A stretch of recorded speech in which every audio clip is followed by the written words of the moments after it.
Bonjour, je suis le Dr Elodie Mboula, médecin généraliste en Loire-Atlantique et membre du Centre régional en antibiothérapie des Pays de la Loire. Je vais vous parler des messages clés à retenir dans la colonisation urinaire. La notion de colonisation urinaire est fondamentale. La présence d'une bactérie sur un prélèvement ne signifie pas que cette bactérie est responsable d'une infection. Au même titre que nous sommes porteurs de bactéries au niveau de la peau ou du tube digestif, sans qu'elles ne causent aucune infection, nous pouvons retrouver des bactéries dans un prélèvement urinaire sans que le patient n'ait d'infection urinaire. C'est ce que l'on appelle la colonisation urinaire. Il est indispensable de corréler le résultat d'un prélèvement aux symptômes du patient.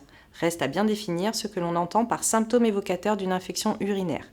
Donc un prélèvement urinaire positif ne veut pas dire systématiquement traitement antibiotique. Le dogme des urines stériles est valable essentiellement chez les personnes jeunes. Plus on avance en âge, plus le taux de colonisation urinaire augmente. Ceci est encore plus vrai en institution, où la proportion de résidents colonisés peut atteindre 50%. La colonisation urinaire est très fréquente en EHPAD. En réalisant un ECBU en EHPAD, il y a jusqu'à une chance sur 2 pour que celui-ci retrouve un germe qui n'est responsable d'aucune infection. C'est peut-être là le message le plus important du diaporama, bien peser l'indication d'un prélèvement urinaire.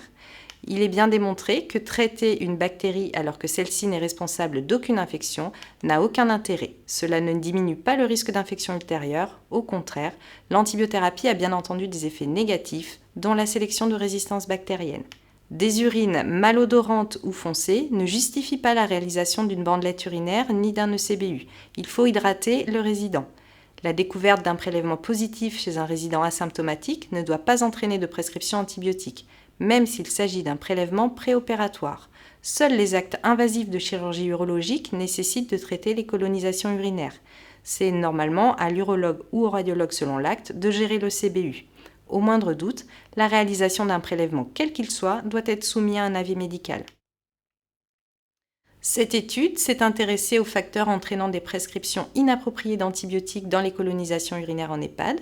Les deux facteurs les plus importants étaient les troubles cognitifs chez le résident et la pression réelle ou ressentie de la part des soignants sur le médecin pour prescrire un ECBU. D'où l'importance de bien communiquer et de bien expliquer les enjeux pour éviter des prélèvements inutiles qui risqueraient d'entraîner des prescriptions antibiotiques.